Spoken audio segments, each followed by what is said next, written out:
take you back to that first game in here, a couple fields over, when you get the inaugural game going in the W League. What was that like? Honestly, I remember like it was yesterday, and the energy level that was brought from the 1,500 people above us totally translated into our performance from the kickoff. I mean, we almost scored 10 seconds into the game. I think the girls were just juiced up for it. So, and then Kings Hammer made some adjustments in the second half, and I think we held on with sheer energy, and a lot of that credit goes to the people that were standing behind us. So, anxiously looking forward to our next home game. Hopefully that we can repeat and enhance that emotion and energy that was in this facility. The W League is different just because it's these girls come together, their women come together for 3 months, and then they're back off to wherever they were playing before. So what was your coaching philosophy, knowing you only had them for a short amount of time? Cliche, it's 1 week at a time, right? I think you could say that about a USL championship season where there's 30-plus games played. It's 1 week at a time. But for us, with a 12-game season, there's less room to recover if you slip up. So a lot of our training was based on what the individual strengths were, and just trying to come together as one. And understanding that we were going back to our respective schools, but for that 3-month period, we were a collective group, and everything we did was for each other. So more of the mentality than anything else was the most important piece. When did you know that team this past summer was going to be successful? There were a couple of moments that started leaning towards it. I think the way we battled back in Ann Arbor, being down 2 goals, and an unjust penalty being given where the wheels could have fallen off and frustration could have set in, but we battled back. I go back to the Louisville game here. I could admit we were outplayed in Louisville and won the game. We made the adjustments to nullify what they looked to do in the first game. Executed a game plan that we worked on only 1 day prior to kickoff, and the girls went out and did it. The buy-in for that one game led me to believe that the girls were completely bought in and willing to do what it took to find success. What was a moment for you off the field that was your favorite? I was so focused on the amount of game film that I watched and rewatched. I think the collective whole of it,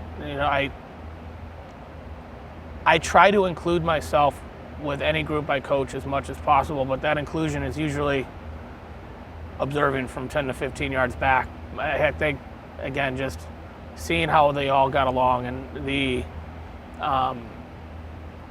ability of the younger girls that we brought on that trip to mesh with the older girls. It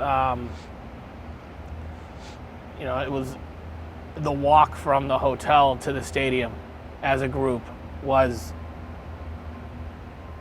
it felt real, right? It felt like we were doing something special in the game of women's soccer.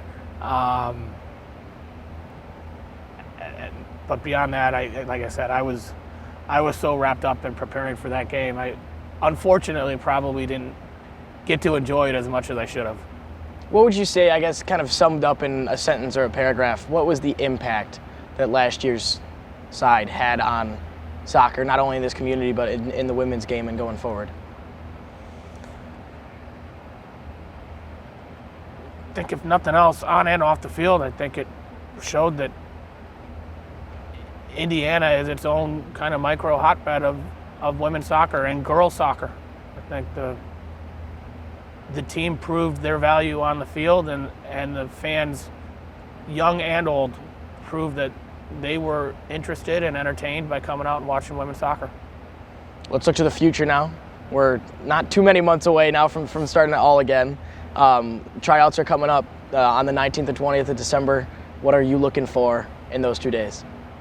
We'll hopefully have a good chunk of our roster returning. Done a little bit of searching throughout the fall, but like I said previously, there could be another Maddie Williams who's working their 9-to-5 job, but still has that itch to get back on the field. It could be somebody that's just graduating school that I'm unaware of. It could be a local college that has somebody that, for whatever reason, may have been overlooked by a bigger school and they're playing at a smaller school that I'm unaware of. So I'm definitely looking for somebody that, and we don't want to just add players to rosters. I want somebody that can come in and provide depth or potentially have a starting role in the team. I know you can't give too much away before pen is to paper with players and stuff like that, but what should fans be looking forward to for this upcoming summer?